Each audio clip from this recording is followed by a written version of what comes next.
이 노인네 아직도 숨이 붙어 있었어? 요양병원 VIP 병실 문이 조용히 열리고 간호사는 회장님 곁으로 다가오며 짜증이 섞인 목소리로 말했습니다. 회장님 약 가져와서 금방 재워드릴게요. 간호사가 나간 뒤 병실엔 침묵만 남았고 회장님의 손은 미세하게 떨렸습니다. 살려줘. 잠시 후 낮고 떨리는 목소리가 들려왔습니다. 회장님 움직이지 마세요. 절대 소리 내면 안 돼요. 꼭 제가 구해드릴게요. 그 목소리의 주인공은 경비원 한 씨. 그는 왜 이 병실에 있었던 걸까요?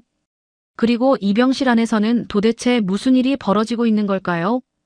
오늘의 이야기 시작하기 전 구독과 좋아요를 눌러주시면 영상 제작에 큰 도움이 됩니다. 밤 11시 서울 강남구에 자리한 VIP 요양원의 복도에는 형광등 불빛만이 차갑게 깔려 있었습니다. 경비원 한종선은 손전등을 들고 천천히 복도를 걸었어요. 50에 가까운 나이지만 걸음걸이만큼은 젊은이 못지않게 가벼웠습니다. 이곳에서 일한 지도 어느덧 3년째였어요. 종선은 3층 복도 끝에 서서 잠시 멈춰 섰습니다. 저 끝에 있는 305실이 눈에 들어왔어요. VIP 병실이었죠. 그곳에는 76살의 박춘석 회장이 계셨습니다. 대기업을 이끌어온 분이었지만 이제는 요양원 침대에 누워 계시는 처지가 되셨어요. 이상하네. 회장님이 벌써 2주일째 산책을 안 나오시는데. 종선은 작게 중얼거렸습니다. 박춘석 회장은 매일 오후 3시가 되면 어김없이 요양원 정원을 거닐곤 했어요. 종선이 항상 옆에서 휠체어를 밀어드렸죠. 회장님은 말수가 적은 분이셨지만 가끔씩 옛날 이야기를 들려주시곤 했습니다. 그런데 2주 전부터 갑자기 산책을 나오지 않으셨어요. 종선이 걱정이 되어 원장실을 찾아갔던 게 사흘 전이었습니다. 하얀 가운을 입은 원장은 서류를 보다가 고개를 들었어요. 회장님 건강검진 중이라 좀 쉬셔야 해요. 괜히 신경 쓰지 마세요. 원장의 대답은 짧고 단호했습니다. 하지만 종선의 가슴 속에는 뭔가 이상하다는 느낌이 자리 잡았어요. 3년 동안 이곳에서 일하면서 생긴 감각이었죠. 뭔가 숨기는 게 있을 때는 사람들 눈빛이 다르거든요. 며칠 전 밤 10시쯤에는 더 이상한 일이 있었습니다. 복도를 지나가는데 305실 문틈 사이로 희미한 신음소리가 들려왔어요. 낮고 고통스러운 소리였습니다. 종선은 문 앞에 딱 멈춰 섰지만 VIP 병실은 경비원이 함부로 들어갈 수 없는 곳이었어요. 오늘은 결심했습니다. 더 이상 그냥 지나칠 수가 없었어요. 종선은 복도 끝 305호실을 향해 천천히 걸어갔습니다. 주변을 살폈어요. 다행히 복도에는 아무도 없었습니다. 3층 간호사실 앞을 지나가는데 안쪽에서 목소리가 들려왔어요. 종선은 발걸음을 멈추고 귀를 기울였습니다. 그래도 이 양반 정신이 너무 흐릿해져서 걱정이에요. 진짜 큰일 나는 거 아니에요. 젊은 간호사의 목소리였습니다. 그러게. 나도 양심에 걸리긴 하는데. 윗선에서 시키는 일이라 어쩔 수가 없잖아. 나이든 간호사가 한숨 섞인 목소리로 대답했어요. 종선은 눈썹을 찌푸렸습니다. 무슨 얘기를 하는 건지 정확히 알 수는 없었지만 뭔가 이상한 일이 벌어지고 있다는 건 확실했어요. 종선은 조심스럽게 간호사실을 지나쳐 305호실로 향했습니다. 병실 문 앞에 섰어요.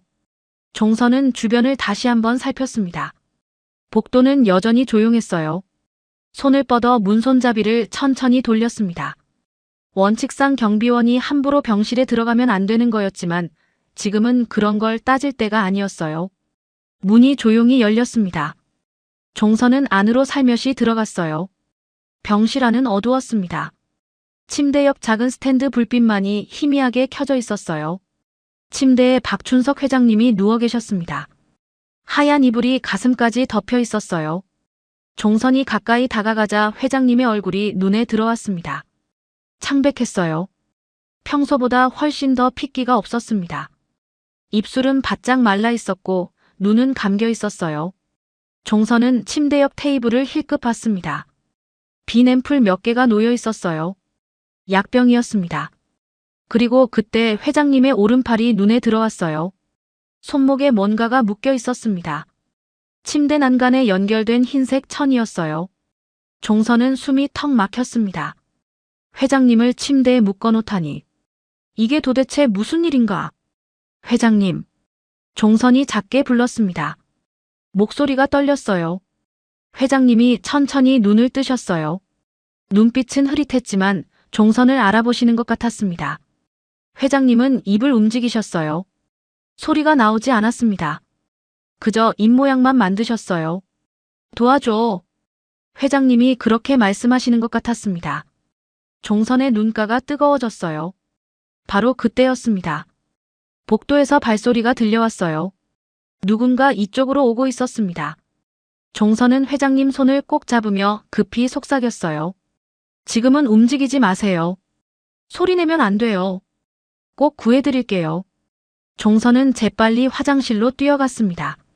화장실 문을 살짝 닫고 틈 사이로 밖을 내다봤어요. 심장이 미친 듯이 뛰었습니다. 병실 문이 열렸습니다. 정간호사가 들어왔어요. 그녀는 침대 옆으로 다가가 회장님의 팔을 확인했습니다. 잠시 침대 옆 테이블을 뒤적이더니 갑자기 멈췄어요. 수면제 안 가져왔잖아. 1층 주사실 가야겠네. 진짜 오늘 피곤해 죽겠는데. 정간호사가 짜증 섞인 목소리로 중얼거렸습니다. 그녀는 한숨을 쉬며 병실을 나갔어요. 엘리베이터 쪽으로 걸어가는 구두 소리가 점점 멀어졌습니다. 종선은 화장실에서 나왔어요. 온몸이 땀으로 젖어 있었습니다. 회장님께 다시 다가갔습니다. 회장님은 여전히 눈을 감고 계셨지만 숨은 쉬고 계셨어요. 회장님이 천천히 눈을 뜨셨습니다. 그리고 묶인 손을 조금 움직여 이불 속을 가리키셨어요. 종선은 조심스럽게 이불을 들춰봤습니다. 회장님의 가슴 옆에 작은 물건이 하나 숨겨져 있었어요. 낡은 핸드폰이었습니다. 아주 오래된 모델이었어요. 이번 누르면 금자 아줌마한테 연결된다. 회장님이 가까스로 말씀하셨어요. 목소리가 너무 작아서 거의 들리지 않았습니다. 종선은 고개를 끄덕이고 핸드폰을 주머니에 넣었어요. 회장님의 손을 한 번 더 꼭 잡았습니다. 제가 꼭 여기서 빼드릴게요. 조금만 기다리세요. 종선이 속삭였습니다. 회장님은 희미하게 미소를 지으셨어요. 그 미소에는 오랜만에 찾아온 희망이 담겨 있었습니다. 종선은 병실 문을 조심스럽게 열고 복도를 내다봤습니다. 다행히 아무도 없었어요.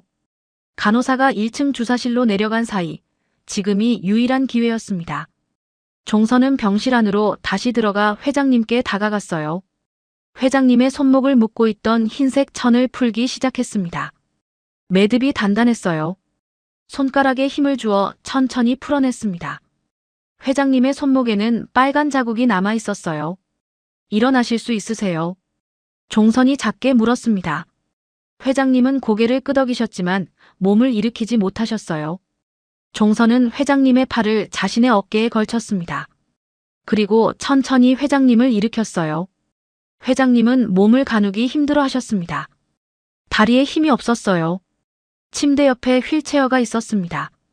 종선은 휠체어를 끌어와 회장님을 조심스럽게 앉혔어요. 회장님은 희미하게 눈을 뜨며 종선을 바라보셨습니다. 그 눈빛에는 고마움이 담겨 있었어요.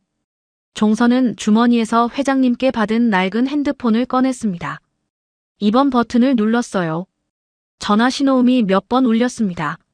그리고 전화를 받는 소리가 났어요. 여보세요. 나이든 여자의 목소리였습니다. 차분하고 온화한 목소리였어요. 금자 아줌마세요. 저는 요양원 경비원이에요. 회장님께서 아줌마한테 연락하라고 하셨어요. 종선의 목소리가 떨렸습니다. 회장님이요. 회장님 괜찮으세요?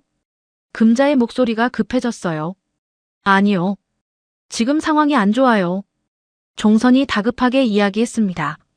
식당 조리 쌓인 금자는 1층 식당 뒤 엘리베이터로 오세요. 여긴 식당 직원만 사용해요 라고 말하고 전화를 끊었습니다. 복도에서 엘리베이터 내려오는 소리가 들렸어요. 간호사가 곧 돌아올 것 같았습니다. 종선은 휠체어를 밀고 병실 문 쪽으로 갔어요. 문을 살짝 열고 복도를 내다봤습니다. 복도 끝에서 간호사가 걸어오는 모습이 보였어요. 종선은 급히 문을 닫았습니다. 심장이 터질 듯 뛰었어요.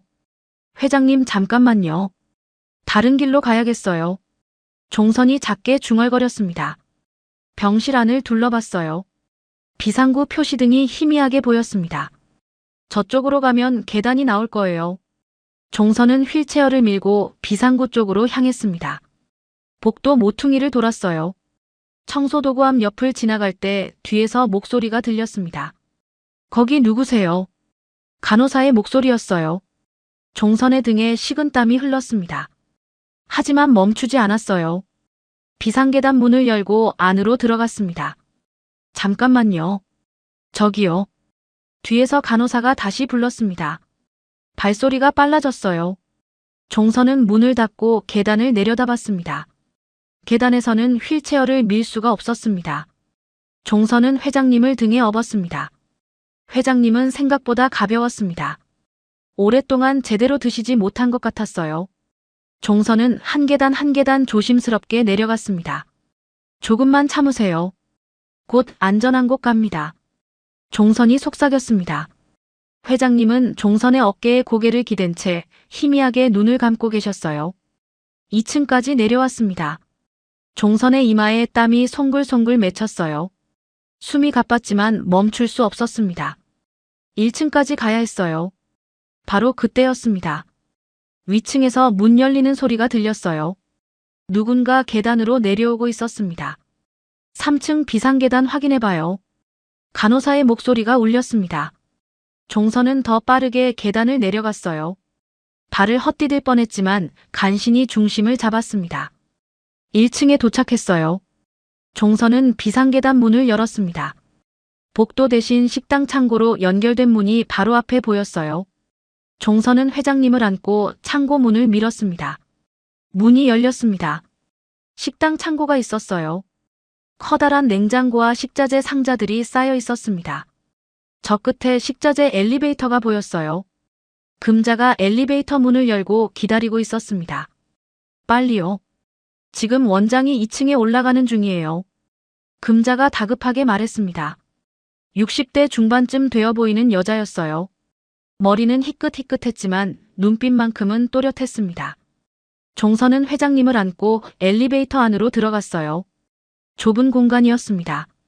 금자가 버튼을 눌렀어요. 엘리베이터가 덜컹거리며 아래로 내려가기 시작했습니다. 지하 2층 주차장으로 가요. 거기 제 차가 있어요. 금자가 말했습니다. 회장님이 작게 헛기침을 하셨어요. 의식이 조금씩 돌아오시는 것 같았습니다. 엘리베이터가 천천히 내려갔습니다. 종선은 회장님을 조심스럽게 하는 채 엘리베이터가 멈추기를 기다렸어요. 회장님의 체온이 손으로 느껴졌습니다. 미열이 있는 것 같았어요. 지하 2층 주차장에 도착했습니다. 엘리베이터 문이 열렸어요. 금자가 앞장서서 주차장 구석을 가리켰습니다. 차는 저쪽이에요. 빨리요. 낡은 경차 한 대가 서 있었습니다. 금자는 뒷문을 열었어요. 종선은 회장님을 뒷좌석에 조심스럽게 눕혔습니다. 어디로 가요? 종선이 물었습니다. 보건소요. 회장님이 예전에 후원하시던 곳이에요. 지금은 문 닫았지만 의료 장비가 좀 남아있어요. 금자가 운전석에 앉으며 대답했습니다. 종선도 조수석에 올라탔어요. 금자는 시동을 걸었습니다. 차가 천천히 움직이기 시작했어요. 주차장 출구로 나가는 순간 위층에서 사람들이 우르르 복도로 쏟아져 나오는 소리가 희미하게 들렸습니다. 원장과 간호사들이었을 거예요. 종선은 뒤를 돌아봤습니다. 이제 돌아갈 수 없어요. 금자가 작게 중얼거렸습니다. 차는 요양원을 벗어나 큰 길로 접어들었어요. 밤거리는 한산했습니다. 가로등 불빛만이 차창을 스쳐 지나갔어요. 뒷좌석에서 회장님이 작게 말씀하셨습니다. 고맙네. 한마디였지만 간신히 내뱉은 목소리였어요. 종선은 뒤를 돌아봤습니다. 회장님은 눈을 감고 계셨지만 입가에 희미한 미소가 있었어요. 그 순간 요양원 3층에서는 원장이 빈 병실을 바라보며 안색이 창백해지고 있었습니다. 손에 들린 핸드폰이 울렸어요. 원장은 떨리는 손으로 전화를 받았습니다. 어떻게 된 거야? 당신 관리 어떻게 한 거야? 전화기 너머로 남자의 목소리가 터져 나왔습니다. 차갑고 날카로운 목소리였어요. 죄송합니다. 지금 바로 찾겠습니다. 원장이 떨리는 목소리로 대답했습니다. 지금 당장 찾아. 그 인간 다시 돌아오기 전에 처리해. 전화가 끊겼습니다. 원장은 간호사들을 돌아봤어요. 총동원해서 찾아요. 절대 밖으로 소문나면 안 돼요. 원장의 목소리가 복도에 울렸습니다. 간호사들이 분주하게 움직이기 시작했어요. 한편 금자의 차는 도시를 벗어나 외곽으로 향하고 있었습니다. 창밖으로 어둠 속에 묻힌 논밭이 지나갔어요. 종선은 뒤를 돌아봤습니다. 회장님은 여전히 눈을 감고 계셨어요. 하지만 숨은 고르게 쉬고 계셨습니다. 곧 도착해요. 금자가 말했습니다. 저 멀리 작은 건물 하나가 보였어요. 보건소였습니다. 보건소는 생각보다 낡았습니다. 페인트가 벗겨진 외벽에는 세월의 흔적이 고스란히 남아 있었어요. 금자가 차를 세우고 먼저 내렸습니다. 종선은 뒷좌석 문을 열고 회장님을 조심스럽게 안아 올렸어요. 이쪽으로 오세요. 금자가 보건소 문을 열었습니다. 녹슨 경첩이 삐걱거리는 소리를 냈어요. 안으로 들어가니 오래된 약 냄새가 코를 찔렀습니다. 먼지가 쌓인 침대 하나와 낡은 의료 장비 몇 개가 보였어요. 종선은 회장님을 침대에 눕혔습니다. 회장님의 얼굴은 여전히 창백했어요. 이마에 손을 대보니 뜨거웠습니다. 열이 있었어요. 물 좀 떠올게요. 금자가 안쪽으로 들어갔습니다. 수돗물 틀어지는 소리가 들렸어요. 종선은 회장님 옆에 앉아 그분의 손을 잡았습니다. 손은 여전히 차가웠어요. 금자가 물컵을 들고 돌아왔습니다. 종선은 회장님의 머리를 살짝 들어올리고 물을 조금씩 입에 넣어드렸어요. 회장님은 천천히 물을 삼키셨습니다. 조금만 쉬세요. 괜찮아지실 거예요. 종선이 작게 말했습니다. 회장님은 눈을 감으신 채 고개를 끄덕이셨어요. 금자가 서랍에서 수건 하나를 꺼냈습니다. 물에 적셔 회장님 이마에 올려놨어요. 회장님의 숨소리가 조금씩 고르게 변했습니다. 시간이 흘렀습니다. 종선은 회장님 곁을 지키며 가만히 앉아 있었어요. 창밖으로 보이는 하늘이 조금씩 밝아지고 있었습니다. 새벽이 오고 있었어요. 종선은 회장님의 이마에 올려진 수건을 다시 적셔드렸습니다. 그러다 문득 자신의 손등을 보게 됐어요. 어릴 때부터 있었던 작은 화상 자국이 희미하게 보였습니다. 종선은 무심코 그 자국을 손가락으로 만지작거렸어요. 고아원 원장님이 말씀하시길 처음 왔을 때부터 있었다고 했습니다. 2~3살쯤 됐을 때라고 했어요. 종선은 그 상처가 어떻게 생긴 건지 기억이 나지 않았습니다. 그냥 늘 거기 있었던 흔적이었어요. 회장님이 천천히 눈을 뜨셨습니다. 희미한 눈빛이 종선을 향했어요. 종선은 회장님이 깨어나신 걸 알고 물컵을 들었습니다. 물 좀 드릴까요? 회장님은 고개를 저으셨어요. 그리고 종선의 손을 바라보셨습니다. 정확히는 손등의 화상 자국을 보고 계셨어요. 회장님의 시선이 그 자국에서 떨어지지 않았습니다. 종선은 자신도 모르게 손을 움츠렸어요. 회장님의 눈빛이 흔들렸습니다. 입술이 떨리기 시작했어요. 잠시 침묵이 흘렀습니다. 회장님은 말씀을 하려다 멈추기를 몇 번 반복하셨어요. 그러다 가까스로 입을 여셨습니다. 그 상처 어디서 난 거야? 회장님이 물으셨어요. 목소리가 떨렸습니다. 종선은 자신의 손등을 내려다봤어요. 어릴 때 난 건데 기억이 잘 안 나요. 종선이 대답했습니다. 고아원에서 자랐거든요. 원장님 말씀으로는 제가 처음 왔을 때부터 이미 있었대요. 회장님의 얼굴빛이 변했습니다. 창백하던 얼굴이 더 하얗게 질렸어요. 아무 말씀도 하지 않으시고 천천히 고개를 돌리셨습니다. 천장을 바라보시는 회장님의 눈가가 붉어졌어요. 종선은 이상한 느낌이 들었습니다. 왜 회장님이 손등 상처를 그렇게 자세히 물어보시는 걸까? 별것도 아닌 오래된 흉터인데요. 종선은 자신의 손등을 다시 내려다봤습니다. 작은 화상 자국이 희미하게 남아 있었어요. 금자가 안쪽 방에서 담요를 가져왔습니다. 회장님께 조심스럽게 덮어드렸어요. 회장님은 눈을 감으신 채 말씀이 없으셨습니다. 하지만 눈가가 촉촉하게 젖어 있었어요. 담요 잡은 손에 힘이 들어갔습니다. 종서는 회장님 곁에 앉아 가만히 있었어요. 뭐라고 말을 걸어야 할지 몰랐습니다. 그저 회장님이 편안히 쉬시길 바랄 뿐이었어요. 제가 왜 이러는지 모르겠어요. 종선이 작게 중얼거렸습니다. 금자를 향해 말했어요. 그냥 회장님이 불쌍해 보여서요. 처음 뵌 분인데 마음이 아파요. 금자가 종선을 바라봤습니다. 아무 말도 하지 않았지만 그 눈빛에는 뭔가 아는 게 있는 것 같았어요. 금자는 입을 열려다 말고 그냥 고개만 끄덕였습니다. 한참이 지나 회장님이 다시 눈을 뜨셨습니다. 종선의 얼굴을 한참 바라보셨어요. 눈빛이 흔들렸습니다. 뭔가 말씀하고 싶은 게 있는 것 같았어요. 네 눈이. 회장님이 작게 말씀하셨습니다. 누구 닮았어? 종선은 의아했습니다. 무슨 말씀이신지 이해가 안 됐어요. 누구요? 회장님은 대답하지 않으셨어요. 그저 눈을 감으시고 숨만 고르게 쉬셨습니다. 입술이 미세하게 떨리고 있었어요. 밤이 깊어갔습니다. 금자는 회장님 곁을 지키고 종선은 의자를 창가 쪽으로 옮겼어요. 창문으로 밤하늘을 바라봤습니다. 별이 몇 개 보였어요. 종선은 문득 생각했습니다. 저도 가족이 있었을까? 혼잣말이었어요. 하지만 그 말은 조용한 보건소 안에 작게 울렸습니다. 침대에 누워 계시던 회장님의 손이 움찔했어요. 눈은 감고 계셨지만 종선의 말을 듣고 계셨던 거예요. 회장님의 주먹이 천천히 쥐어졌습니다. 담요 안에서 몸이 미세하게 떨렸어요. 회장님의 머릿속에는 오래된 기억이 떠올랐습니다. 30년 전 여름날이었어요. 별장 마당에서 어린 아들이 놀고 있었습니다. 장작불 앞에서요. 그때 불티가 튀었어요. 아들의 손등에 닿았습니다. 아빠. 아들이 울면서 달려왔어요.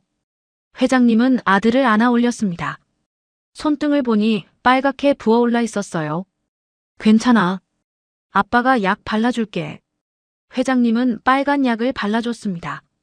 아들은 울음을 그쳤어요. 회장님의 품에 안겨 금세 웃었습니다. 그로부터 2년 뒤였습니다. 놀이공원에서 아들이 사라졌어요. 회장님이 회사 전화를 받느라 잠깐 한눈판 사이였습니다. 돌아보니 아들이 없었어요. 종서가. 회장님은 미친 듯이 아들을 찾아다녔습니다. 경찰에 신고했어요. 하지만 아들은 흔적도 없이 사라졌습니다. 아내는 매일 울었어요. 당신이 전화만 안 받았어도. 아내는 자책했습니다. 회장님도 자신을 용서할 수 없었어요. 전국의 고아원을 다니며 아들을 찾았습니다. 몇 년을 찾아다녔지만 헛수고였어요. 결국 아내가 우울증으로 세상을 떠났습니다. 회장님은 혼자 남았어요. 그리고 지금까지 아들을 잊지 못하고 살아왔습니다. 회장님은 침대에 누운 채 눈물을 삼켰습니다. 목구멍이 뜨거웠어요. 종선의 손등에 있는 화상 자국이 자꾸 눈에 밟혔습니다. 똑같았어요. 아들 종석이의 상처와 똑같았습니다. 하지만 확신할 수 없었어요. 30년이라는 세월이 흘렀습니다. 기억이 맞는 건지 자신이 없었어요. 혹시 자기가 너무 보고 싶은 나머지 착각하는 건 아닐까. 회장님은 눈을 감았습니다. 그리고 아무도 듣지 못할 만큼 작게 중얼거렸어요. 종서가. 회장님의 뺨으로 눈물 한 방울이 흘러내렸습니다. 새벽 공기가 차가웠습니다. 보건소 창문 틈으로 바람이 스며들었어요. 회장님은 침대에 누운 채 천장을 바라보고 계셨습니다. 눈은 떠 있었지만 초점이 없었어요. 회장님의 머릿속에는 30년 전 그날이 계속 떠올랐습니다. 놀이공원이었어요. 주말이라 사람들로 붐볐습니다. 5살 난 아들 종석이가 회장님의 손을 잡고 걸었어요. 아빠, 저기 회전목마 타고 싶어. 종석이가 회전목마를 가리키며 말했습니다. 회장님은 고개를 끄덕였어요. 그런데 바로 그때 회사에서 전화가 왔습니다. 급한 계약건이었어요. 종서가, 아빠 잠깐만 전화 받을게. 여기서 기다려. 회장님은 종석이의 손을 놓고 전화를 받으러 몇 걸음 떨어졌습니다. 통화는 5분 정도 걸렸어요. 전화를 끊고 돌아보니 종석이가 없었습니다. 종서가. 회장님이 불렀어요. 대답이 없었습니다. 종서가 어디 있어? 회장님은 주변을 둘러봤습니다. 회전 목마 앞에도 매점 앞에도 아들이 보이지 않았어요. 회장님의 심장이 빠르게 뛰기 시작했습니다. 종석아. 회장님은 놀이공원을 뛰어다니며 아들을 찾았습니다. 목이 쉬도록 불렀어요. 하지만 종석이는 나타나지 않았습니다. 경비원에게 말했고 방송도 했어요. 경찰에 신고했습니다. 그날 밤까지 찾았지만 아들은 흔적도 없이 사라졌어요. 집에 돌아온 회장님은 아내에게 말할 수가 없었습니다. 아내는 회장님의 얼굴을 보고 알았어요. 종석이 어디 있어요? 아내의 목소리가 떨렸습니다. 미안해.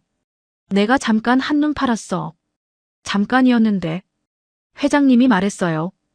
아내는 그 자리에 주저앉았습니다. 울음소리가 집안을 가득 채웠어요. 당신이 전화만 안 받았어도. 아내가 울며 말했습니다. 회장님은 아무 말도 할 수 없었어요. 그날 이후 회장님은 전국의 고아원을 찾아다녔습니다. 몇 년을 찾았지만 아들은 나타나지 않았어요. 아내는 점점 말이 없어졌습니다. 밥도 제대로 먹지 않았어요. 병원에 갔더니 우울증이라고 했습니다. 약을 먹었지만 나아지지 않았어요. 결국 아내는 5년 뒤 세상을 떠났습니다. 마지막 남긴 말이 있었어요. 당신은 절대 아이를 혼자 두지 말아요. 회장님은 그 말을 평생 가슴에 새기고 살았습니다. 보건소 침대에 누운 회장님의 눈에서 눈물이 흘러내렸어요. 종선의 손등에 있던 화상 자국이 자꾸 눈에 밟혔습니다. 종석이도 똑같은 자리에 화상을 입었었거든요. 별장에서 장작불 앞에서 놀다가요. 하지만 확신할 수가 없었습니다. 30년이라는 세월이 너무 길었어요. 기억이 맞는 건지 아니면 너무 보고 싶어서 착각하는 건지 알 수 없었습니다. 그때 요양원에서는 난리가 났습니다. 원장은 빈 병실 앞에 서서 핸드폰을 귀에 대고 있었어요. 손이 떨리고 있었습니다. 어떻게 된 거야? 당신 관리 어떻게 한 거야? 전화기 너머로 남자의 목소리가 들렸습니다. 차갑고 날카로운 목소리였어요. 회장님의 동생 박민석이었습니다. 죄송합니다. 경비원이 데리고 나간 것 같습니다. 원장이 떨리는 목소리로 대답했어요. 경비원이. 그 자식 이름이 뭐야? 박민석이 물었습니다. 한종선입니다. 그 자식 집 주소 알아. 당장 사람 보내. 박민석의 목소리가 더 차가워졌어요. 알겠습니다. 원장이 전화를 끊었습니다. 그리고 간호사들을 불렀어요. 총동원해서 찾아요. 절대 밖으로 소문나면 안 돼요. 경찰도 부르지 마세요. 간호사들이 분주하게 움직이기 시작했습니다. 박민석은 사무실에 앉아 창밖을 바라봤습니다. 60대 중반의 남자였어요. 회장님보다 10살 아래였습니다. 그는 책상 서랍을 열고 서류 하나를 꺼냈어요. 회사 지분 이전 서류였습니다. 형이 정신 못 차리면 내가 회사를 맡을 수밖에 없잖아. 박민석이 중얼거렸습니다. 그는 1년 전부터 계획을 세웠어요. 형이 뇌출혈 증세를 보인다는 걸 알고 요양원 원장과 손을 잡았습니다. 수면제를 계속 투여하게 했어요. 형의 정신을 흐릿하게 만들려고요. 이제 조금만 더 있으면 되는 건데. 박민석은 비서를 불렀습니다. 한종선 집으로 사람 보내. 지금 당장. 알겠습니다. 비서가 나갔어요. 박민석은 다시 서류를 내려다봤습니다. 입가에 미소가 번졌어요. 보건소에서는 금자가 회장님께 물을 떠드리고 있었습니다. 회장님은 천천히 물을 드셨어요. 종선은 창가에 서서 밖을 바라보고 있었습니다. 금자씨. 회장님이 작게 불렀습니다. 금자가 회장님을 봤어요.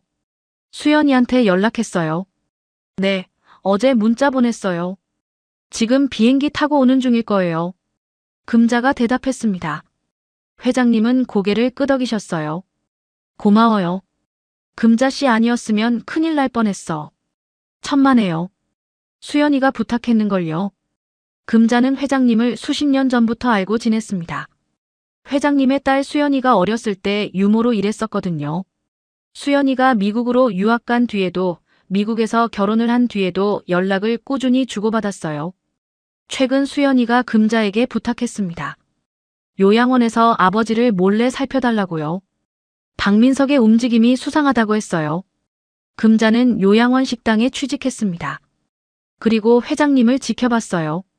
수면제를 투여한다는 걸 알았습니다. 급히 수연이에게 연락했어요.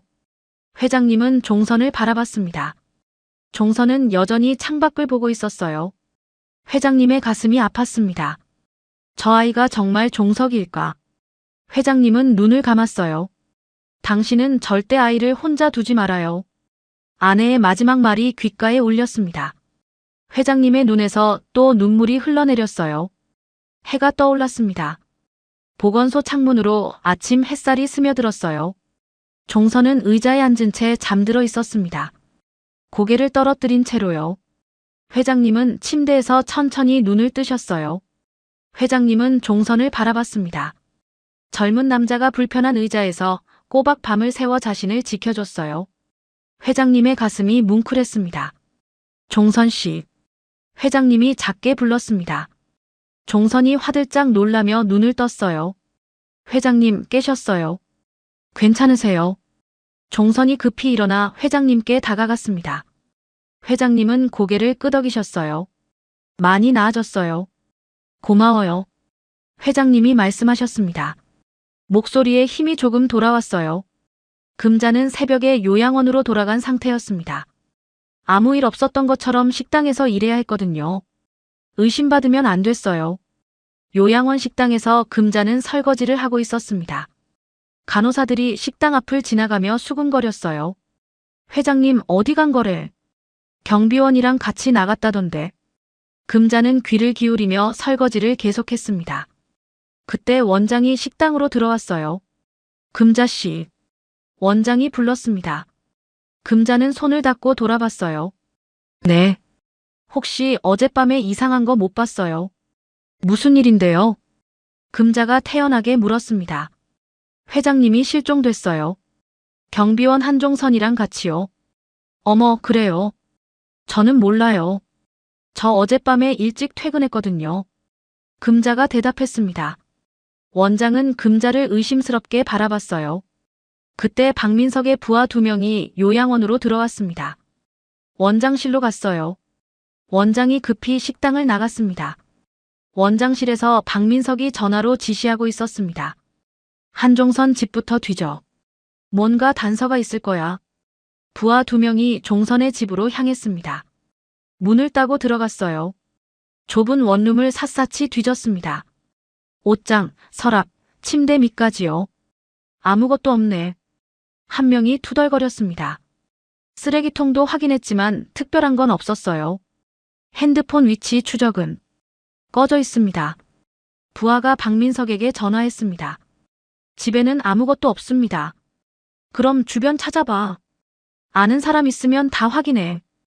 박민석이 소리쳤습니다. 요양원 식당에서 금자는 조용히 핸드폰을 꺼냈습니다. 화장실로 들어가 종선에게 문자를 보냈어요. 지금 당신 집 뒤지고 있어요. 조심하세요. 주변 수색 시작할 것 같아요. 보건소에서 종선의 핸드폰이 울렸습니다. 문자를 확인한 종선의 얼굴이 굳었어요. 무슨 일이에요? 회장님이 물으셨습니다. 요양원에서 저를 찾고 있대요. 주변 수색을 시작한대요. 종선이 대답했습니다. 목소리가 떨렸어요. 회장님은 침대에서 일어나려고 했습니다. 하지만 몸에 힘이 없었어요. 이대로 있으면 안 돼요. 회장님이 말씀하셨습니다. 괜찮아요. 여기는 외진 곳이라 쉽게 못 찾을 거예요. 종선이 회장님을 안심시켰습니다.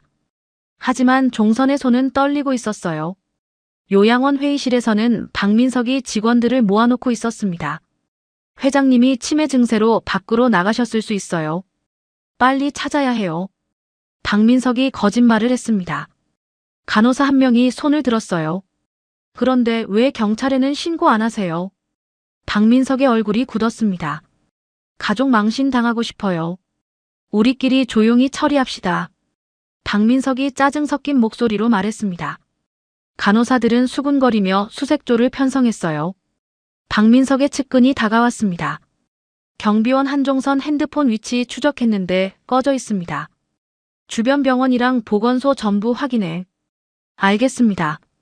보건소에서는 회장님이 다시 헛소리를 하기 시작했습니다. 종서가, 미안해. 아빠가 잘못했어. 회장님이 중얼거렸습니다. 종선이 회장님의 손을 잡았어요. 회장님, 정신 차리세요. 하지만 회장님은 눈을 감은 채 계속 중얼거렸습니다. 너 손등 그 상처. 내가 다 기억해. 종선은 자신의 손등을 내려다봤습니다. 화상 자국이 보였어요. 회장님이 왜 자꾸 이 상처를 말씀하시는 걸까? 그때 창밖으로 차 한 대가 보였습니다. 검은색 승용차였어요. 천천히 보건소 쪽으로 다가오고 있었습니다. 종선이 창문으로 다가가 밖을 내다봤어요. 누가 오네요. 종선이 작게 중얼거렸습니다. 차가 보건소 앞에 멈췄어요. 두 남자가 내렸습니다. 양복을 입은 남자들이었어요.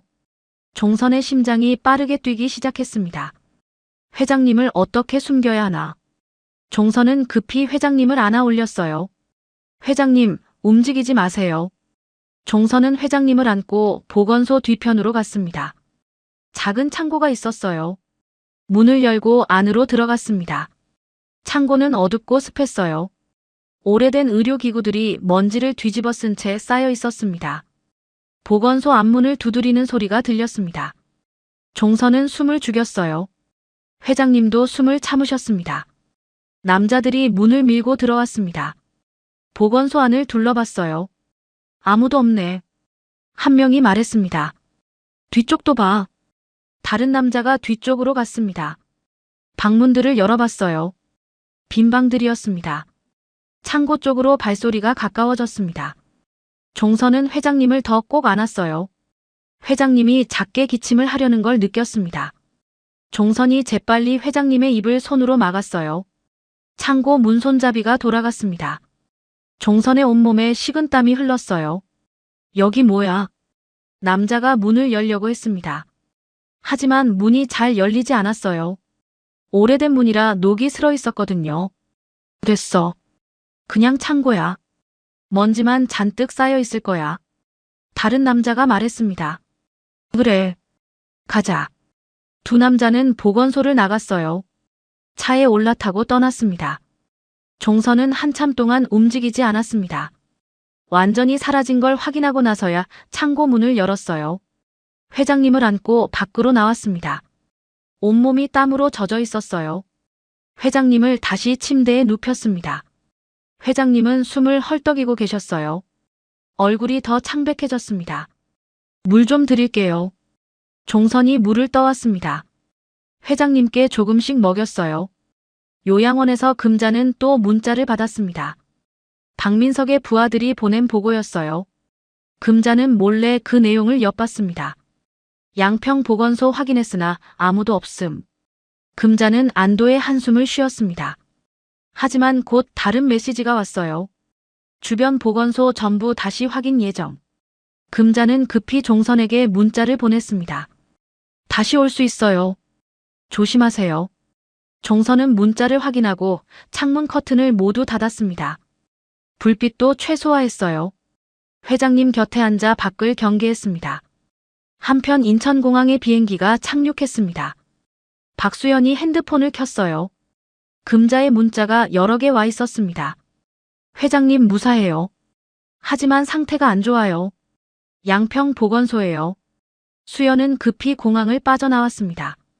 택시를 잡았어요. 양평 보건소로 가주세요. 빨리요. 택시가 출발했습니다. 수연은 창밖을 바라보며 아버지를 생각했어요. 눈가가 뜨거워졌습니다.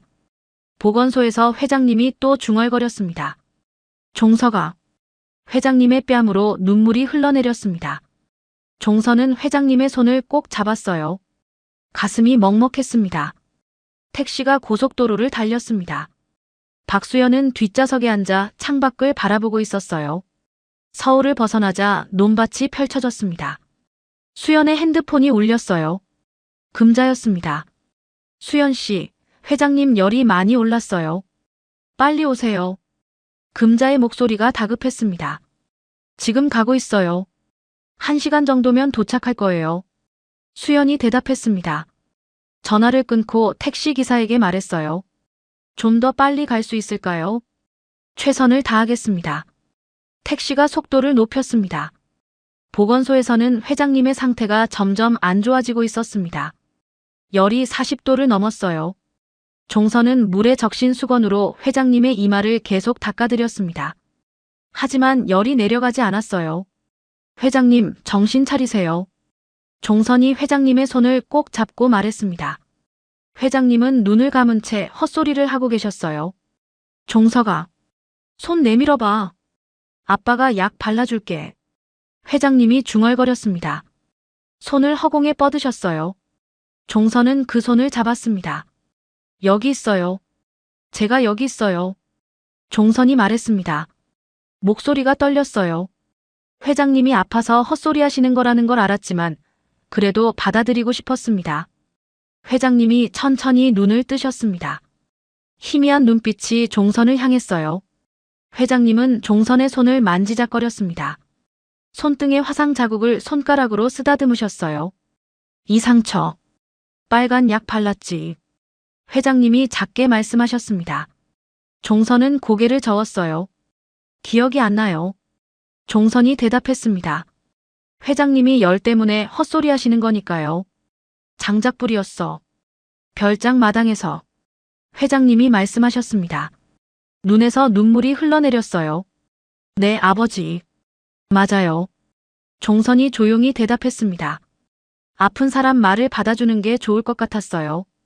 회장님이 조금이라도 편안해지시길 바랐습니다. 1시간쯤 지나 택시가 보건소 앞에 멈춰 섰습니다. 박수연이 급히 내렸어요. 보건소 문을 열고 안으로 들어갔습니다. 아빠. 수연이 불렀습니다. 침대에 회장님이 누워 계셨어요. 수연은 달려가 아버지를 끌어안았습니다. 아빠, 괜찮으세요? 수연의 목소리가 울먹였습니다. 회장님은 천천히 눈을 뜨셨어요. 수연아, 왔구나. 회장님이 작게 말씀하셨습니다. 수연은 아버지의 손을 꼭 잡았어요. 종선은 뒤로 물러서 있었습니다. 수연이 종선을 돌아봤어요. 고맙습니다. 아버지 살려주셔서. 수연이 고개를 숙였습니다. 종선은 손사래를 쳤어요. 당연한 일했을 뿐이에요. 수연은 종선을 자세히 봤습니다. 그리고 종선의 손등을 보게 됐어요. 화상 자국이 있었습니다. 수연의 눈빛이 흔들렸어요. 혹시 그 상처 언제 생긴 건지 아세요? 수연이 조심스럽게 물었습니다. 고아원 원장님 말씀으로는 제가 처음 왔을 때부터 있었대요. 아마 34살 때쯤 생겼나 봐요. 종선이 대답했습니다. 수연은 아무 말도 하지 않았습니다. 하지만 가슴이 뛰기 시작했어요. 아빠 상태가 안 좋으세요. 주치의 선생님 모셔와야겠어요. 수연이 핸드폰을 꺼냈습니다. 회사 의전팀에 전화했어요. 지금 당장 아버지 주치의 선생님 모시고 양평 보건소로 와주세요. 빨리요. 그리고 절대 그 누구에게도 얘기하면 안 돼요. 절대요. 수연의 목소리가 다급했습니다. 1시간 반쯤 지나 주치의가 도착했습니다. 50대 초반의 의사였어요. 가방을 들고 보건소 안으로 들어왔습니다. 회장님. 주치의가 회장님께 다가갔습니다. 청진기를 꺼내 회장님 심장 소리를 들었어요. 체온도 재고 혈압도 쟀습니다. 열이 많이 높으시네요. 지금 해열제 놓아드릴게요. 주치의가 가방에서 주사를 꺼냈습니다. 회장님께 조심스럽게 주사를 놓았어요. 수액도 맞으셔야 해요. 주치의가 수액 세트를 준비했습니다. 회장님 팔에 바늘을 꽂고 수액을 연결했어요. 투명한 액체가 천천히 떨어지기 시작했습니다. 시간이 흘렀습니다. 해열제가 효과를 보이기 시작했어요. 회장님의 열이 조금씩 내려갔습니다. 얼굴빛도 조금 좋아졌어요. 회장님이 천천히 눈을 뜨셨습니다. 이번에는 눈빛이 또렷했어요. 정신이 돌아오신 것 같았습니다. 수연아. 회장님이 불렀습니다. 수연이 아버지 곁으로 다가갔어요. 네, 아빠. 주치의 선생님 오셨구나. 종선 씨, 이리 와봐요. 회장님이 불렀습니다. 종선이 조심스럽게 다가갔어요. 회장님은 이번엔 종석이가 아닌 종선으로 정확히 불렀어요. 회장님은 종선을 한참 바라보셨습니다. 그리고 수연을 돌아봤어요. 수연아. 네, 아빠. 내가 지금 지푸라기라도 잡고 싶은 심정으로 얘기하는 거야. 회장님이 말씀하셨습니다. 목소리가 떨렸어요. 무슨 말씀이세요? 수연이 물었습니다. 회장님은 종선의 손을 잡았습니다. 손등의 화상 자국을 가만히 쓰다듬으셨어요. 혹시 그 상처 너무 우리 아들이랑 똑같아서 그런데 DNA 한 번만 받아보면 안 되겠나? 회장님이 종선에게 말씀하셨습니다. 종선은 눈이 커졌어요. 무슨 말씀이신지. 내 평생 소원이 아들을 찾는 거야. 우리 아들도 그 자리에 흉터가 있었어. 회장님이 말씀하셨습니다. 눈에서 눈물이 흘러내렸어요. 수연이 종선을 돌아봤습니다. 한 번만 부탁드려요.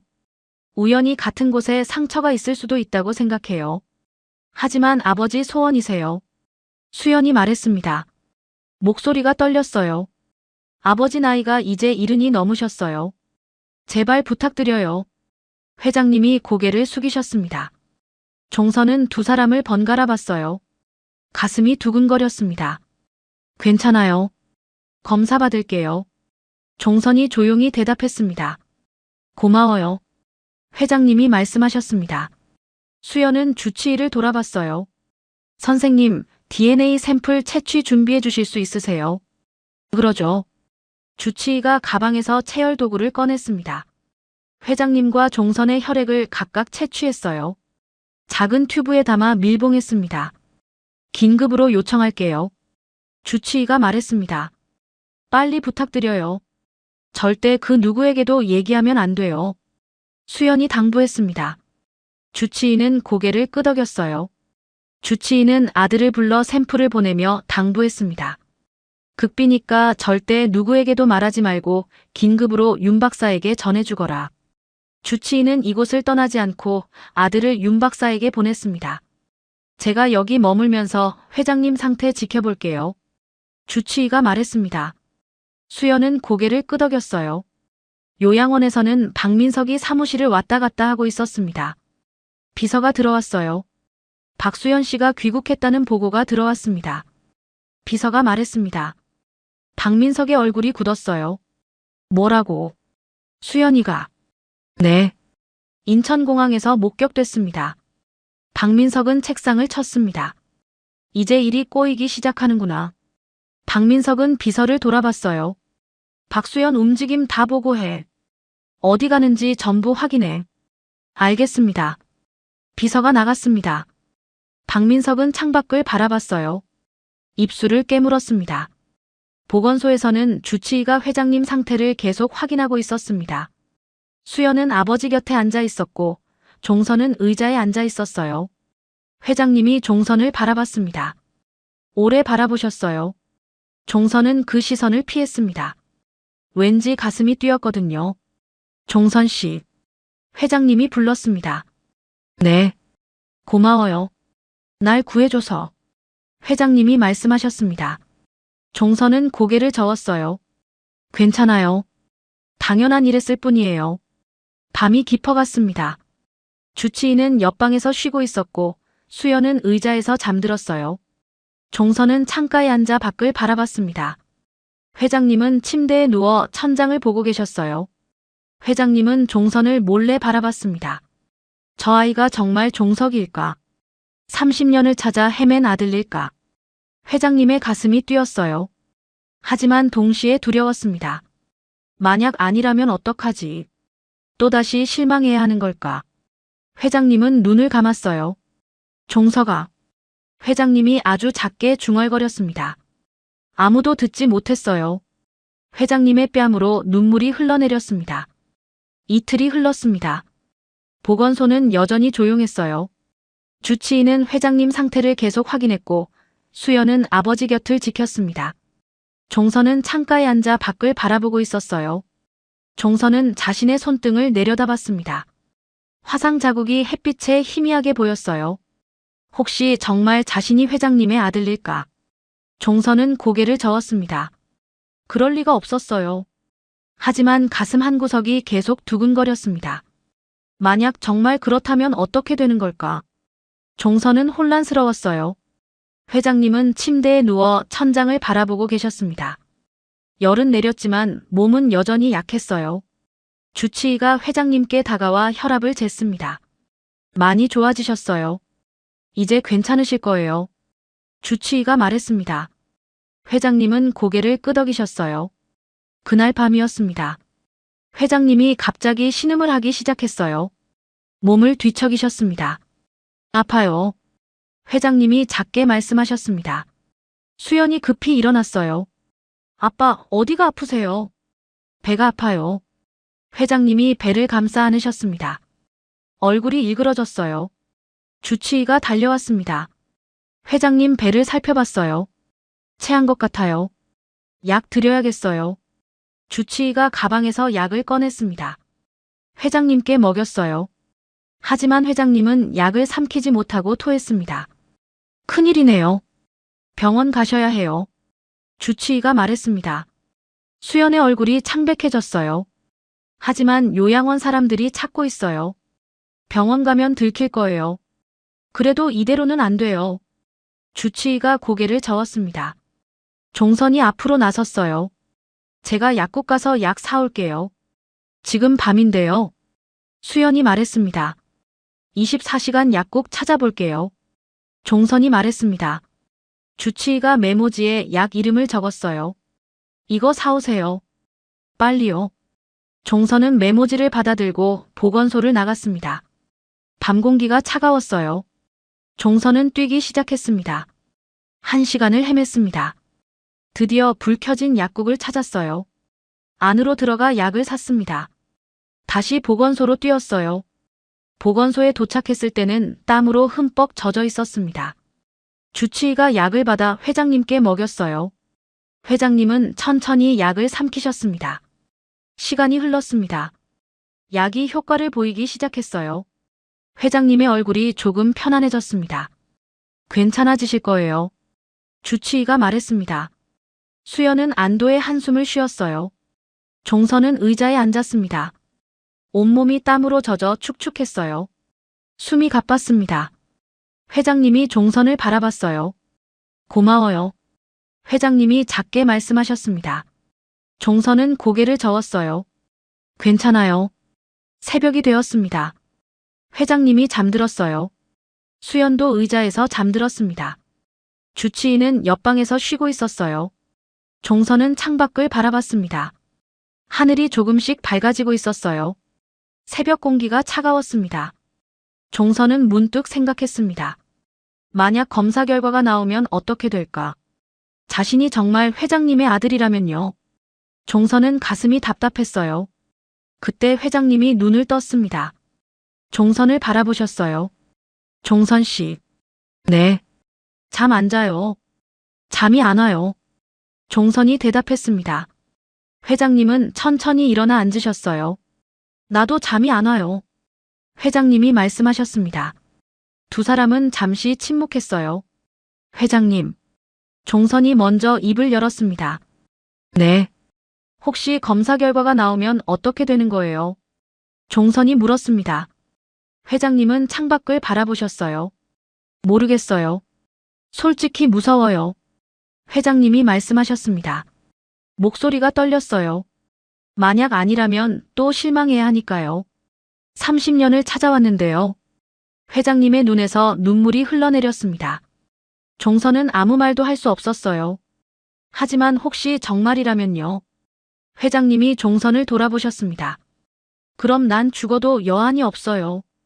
회장님이 말씀하셨습니다. 종선의 가슴이 뜨거워졌어요. 해가 떠올랐습니다. 보건소 창문으로 햇살이 들어왔어요. 회장님은 다시 침대에 누우셨습니다. 종선은 회장님 곁에 앉았어요. 조금 주무세요. 종선이 말했습니다. 회장님은 고개를 끄덕이셨어요. 눈을 감으셨습니다. 종선은 회장님을 바라봤습니다. 평화로운 얼굴이었어요. 종선은 자신도 모르게 생각했습니다. 이분이 정말 제 아버지일까? 종선의 눈에서도 눈물이 흘러내렸습니다. 사흘째 되는 아침이었습니다. 주치의의 핸드폰이 울렸어요. 주치의는 밖으로 나가 전화를 받았습니다. 잠시 뒤 안으로 들어왔어요. 손에 봉투를 들고 있었습니다. 수연 씨. 주치의가 조용히 불렀습니다. 수연이 주치의를 따라 밖으로 나갔어요. 두 사람은 보건소 뒤편에 섰습니다. 결과 나왔어요. 주치의가 봉투를 건넸습니다. 수연의 손이 떨렸어요. 봉투를 받아들었지만 열지 못했습니다. 어떻게 나왔어요? 수연이 물었습니다. 목소리가 떨렸어요. 직접 확인하세요. 주치의가 말했습니다. 수연은 천천히 봉투를 열었어요. 종이 한 장이 들어있었습니다. 수연은 그 종이를 꺼내봤어요. 검사 결과가 적혀 있었습니다. 수연의 눈이 한 줄에 멈췄어요. 친자 확률 99.9%. 수연의 손에서 종이가 떨어질 뻔했습니다. 주치의가 재빨리 잡았어요. 정말이에요. 수연이 중얼거렸습니다. 눈에서 눈물이 흘러내렸어요. 오빠예요. 정말 우리 오빠예요. 수연의 목소리가 떨렸습니다. 주치의는 조용히 고개를 끄덕였어요. 수연은 한참 동안 그 자리에 서 있었습니다. 믿기지 않았어요. 30년을 찾아 헤맨 오빠. 그 오빠가 지금 저 안에 있다니요. 아버지께 말씀드려야 해요. 수연이 말했습니다. 주치의는 수연의 어깨를 잡았어요. 천천히 하세요. 회장님 심장이 약하세요. 수연은 고개를 끄덕였습니다. 천천히 보건소 안으로 들어갔어요. 회장님은 침대에 앉아 계셨습니다. 종선은 창가에 서 있었어요. 수연이 들어오자 두 사람이 돌아봤습니다. 결과 나왔어요. 수연이 말했습니다. 회장님의 얼굴이 굳었어요. 종선도 몸이 굳었습니다. 어떻게 나왔어? 회장님이 물으셨습니다. 목소리가 떨렸어요. 수연은 회장님께 다가갔습니다. 종이를 건넸어요. 회장님은 떨리는 손으로 종이를 받았습니다. 한참 동안 침묵이 흘렀습니다. 회장님은 종이를 보고 또 봤어요. 눈물이 뚝뚝 떨어졌습니다. 종이 위에 눈물이 얼룩졌어요. 종서가. 회장님이 종선을 불렀습니다. 종선은 그 자리에 서 있었어요. 움직이지 못했습니다. 이리 와봐. 회장님이 말씀하셨습니다. 종선은 천천히 다가갔어요. 다리가 떨렸습니다. 회장님은 종선의 손을 잡았습니다. 손등에 화상 자국을 쓰다듬으셨어요. 그날 아빠가 약 발라줬지. 빨간 약. 회장님이 말씀하셨습니다. 종선은 아무 말도 할 수 없었어요. 놀이공원에서 네가 솜사탕 먹고 싶다고 했어. 아빠가 전화 받느라 네 놓쳤어. 회장님의 목소리가 떨렸습니다. 종선의 눈에서 눈물이 흘러내렸어요. 기억은 나지 않았습니다. 하지만 가슴이 뜨거웠어요. 저 정말 모르겠어요. 종선이 말했습니다. 목소리가 떨렸어요. 괜찮아. 이제 찾았으니까. 회장님이 종선을 끌어안았습니다. 종선은 회장님 품에서 울음을 터뜨렸어요. 30년 동안 몰랐던 아버지였습니다. 수연도 두 사람을 끌어안았어요. 세 사람은 한참 동안 아무 말 없이 울었습니다. 주치의는 밖에서 그 모습을 지켜봤습니다. 눈가를 닦았어요. 시간이 흘렀습니다. 울음이 잦아들었어요. 회장님이 종선의 얼굴을 두 손으로 감쌌습니다. 네 엄마가 항상 널 찾았어. 우린 널 버린 게 아니야. 회장님이 말씀하셨습니다. 알아요. 종선이 대답했습니다. 이제는 아버지라고 부를 수 있었어요. 아버지. 종선이 처음으로 불러봤습니다. 회장님은 눈을 감으셨어요. 눈물이 또 흘러내렸습니다. 다시 한 번만 불러줘. 아버지. 그래. 아들.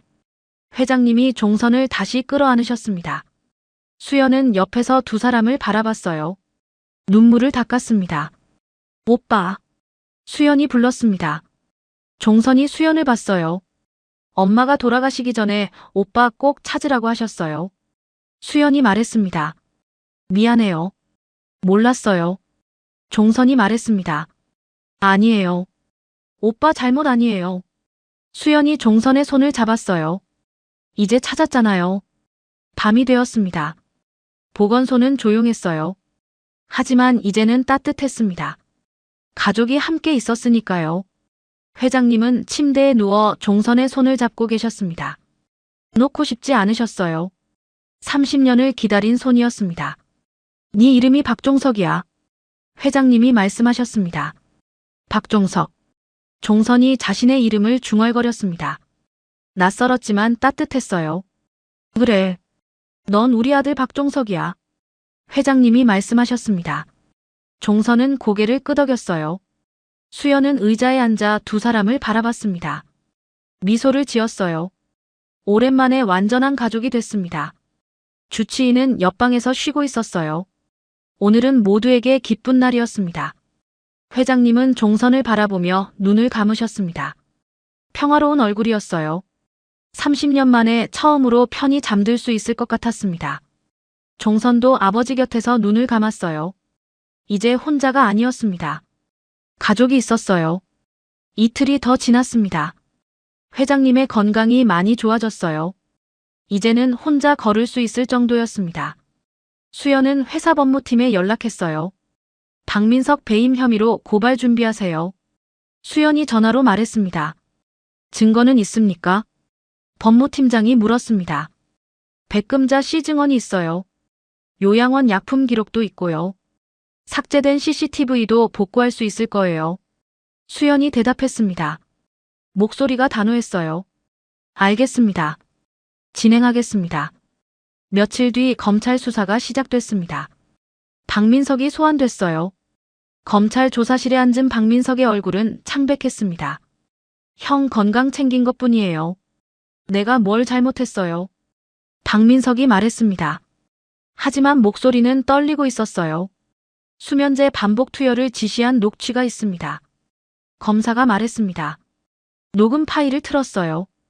박민석의 목소리가 흘러나왔습니다. 수면제 계속 넣어. 형이 정신 못 차리게 해. 박민석은 말문이 막혔습니다. 얼굴이 더 하얗게 질렸어요. 요양원장도 소환됐습니다. 조사실에서 요양원장은 고개를 숙이고 있었어요. 박민석이 시켜서 한 거예요. 저도 어쩔 수 없었어요.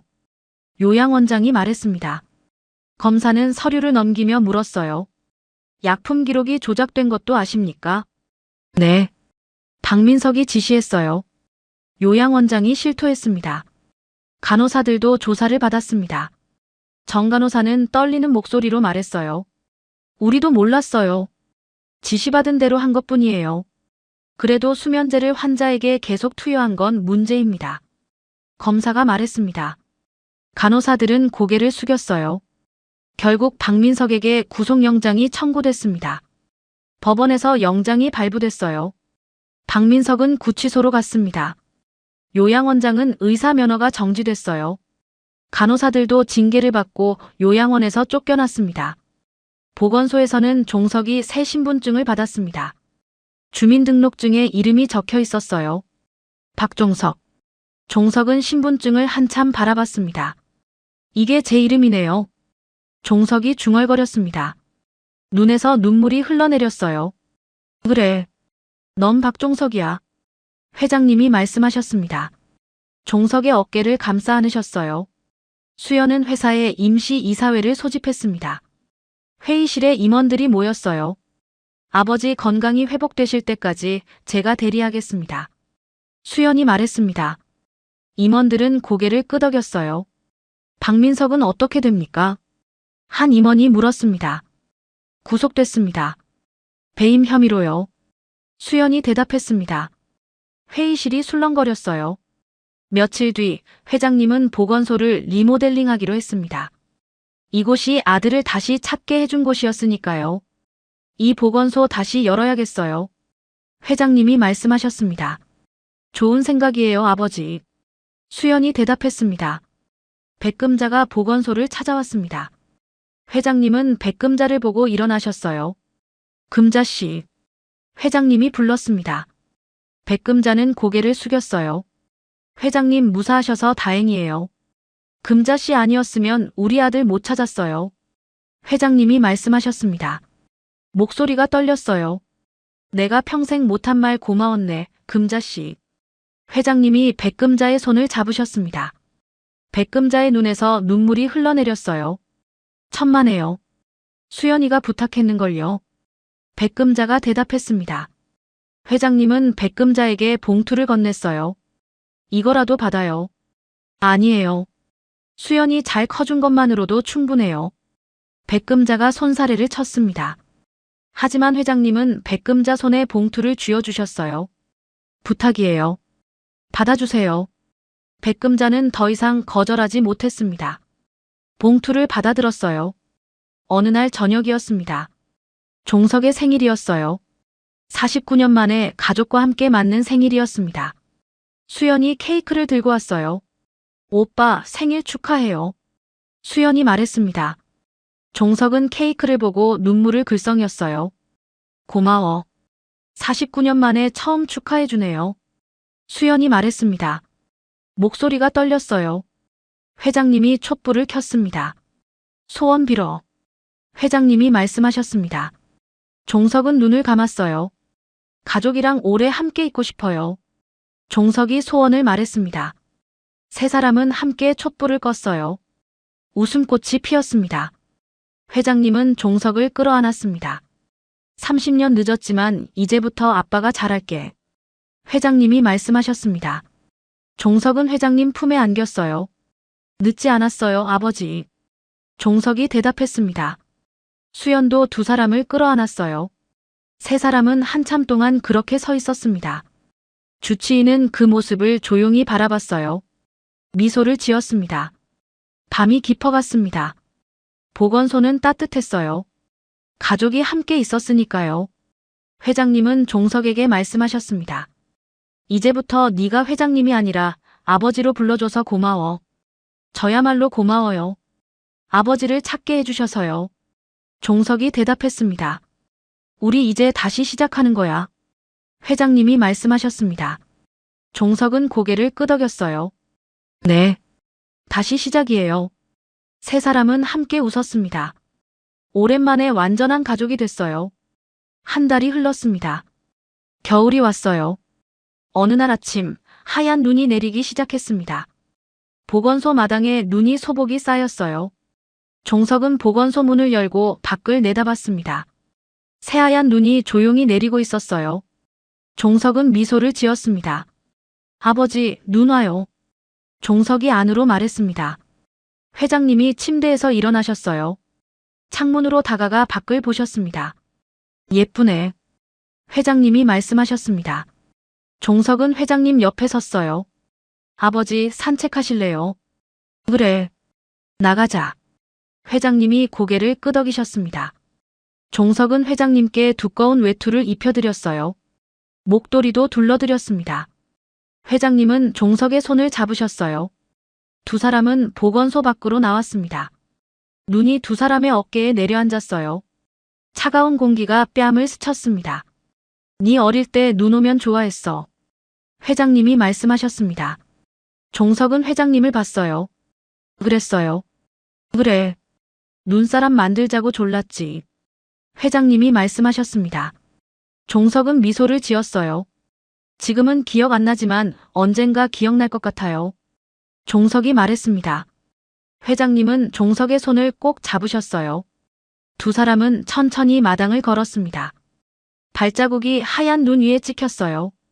수연이 보온병을 들고 나왔습니다. 뚜껑을 열어 따뜻한 차를 따랐어요. 아빠, 오빠, 차 드세요. 수연이 말했습니다. 두 사람은 벤치에 앉았어요. 수연이 건넨 차를 마셨습니다. 따뜻했어요. 백금자가 보건소 문을 열고 나왔습니다. 손에 작은 그릇을 들고 있었어요. 김이 모락모락 났습니다.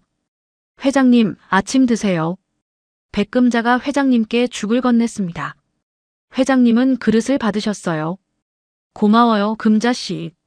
천천히 드세요. 백금자가 말하고 다시 안으로 들어갔습니다. 회장님은 죽을 한 숟가락 뜨셨어요. 그리고 종석에게 건네셨습니다. 네가 먼저 먹어. 종석은 받아 먹었습니다. 맛있어요. 그래. 회장님이 미소를 지으셨습니다. 수연은 핸드폰을 꺼냈어요. 두 사람을 향해 들었습니다. 가족사진 찍어요. 수연이 말했습니다. 세 사람은 함께 모였어요. 눈 내리는 마당에서 함께 웃었습니다. 셔터 소리가 찰칵 울렸어요. 회장님은 자신의 손등을 천천히 만지작거렸습니다. 그리고 종석의 손을 잡으셨어요. 종석도 자기 손등을 바라봤습니다. 화상 자국이 있었어요. 종석은 회장님 손 위에 자기 손을 포겠습니다. 두 사람은 손을 맞잡고 눈 내리는 하늘을 바라봤어요. 아무 말도 하지 않았습니다. 말이 필요 없었어요. 눈은 계속 내렸습니다. 보건소 마당에 하얀 눈이 쌓였어요. 세 사람의 발자국만 남았습니다. 수연은 두 사람을 바라보며 미소를 지었습니다. 오랜만에 완전한 가족이 됐어요. 회장님은 종석의 손을 놓지 않으셨습니다. 30년을 기다린 손이었으니까요. 종석도 아버지의 손을 꼭 잡았습니다. 이제는 혼자가 아니었어요. 눈은 조용히 내렸습니다. 세 사람의 뒷모습만 남았어요. 하얀 눈이 그들을 감쌌습니다. 그날 이후 다시 가족이 되었습니다. 가족이란 무엇일까요? 피로 연결된 관계일까요? 아니면은 함께한 시간으로 만들어지는 것일까요? 박춘석 회장과 박종석은 30년을 떨어져 살았습니다. 하지만 손등에 남은 작은 흉터 하나가 그들을 다시 이어주었죠. 어쩌면 가족이란 함께 있을 때보다 떨어져 있을 때 더 절실히 느껴지는 것인지도 모릅니다. 그리움이 사랑을 증명하는 것처럼요. 늦었다고 생각할 때가 가장 빠를 때라고 생각합니다. 회장님은 76의 나이에 아들을 되찾았어요. 종석은 49살에 아버지를 만났습니다. 하지만 그들은 늦지 않았어요. 지금 이 순간부터 시작하면 되니까요. 여러분 곁에도 소중한 가족이 계실 겁니다. 오늘 저녁 그분들께 말 한마디 건네보는 건 어떨까요? 사랑한다고, 고맙다고, 미안하다고. 말하지 않으면 알 수가 없습니다. 표현하지 않으면 전해지지가 않아요. 오늘의 사연이 마음에 들었다면 같이 듣고 싶은 분께 공유해주세요. 온 가족 행복과 사랑이 가득하길 바랍니다. 시간 속 이야기였습니다. 감사합니다. 안녕.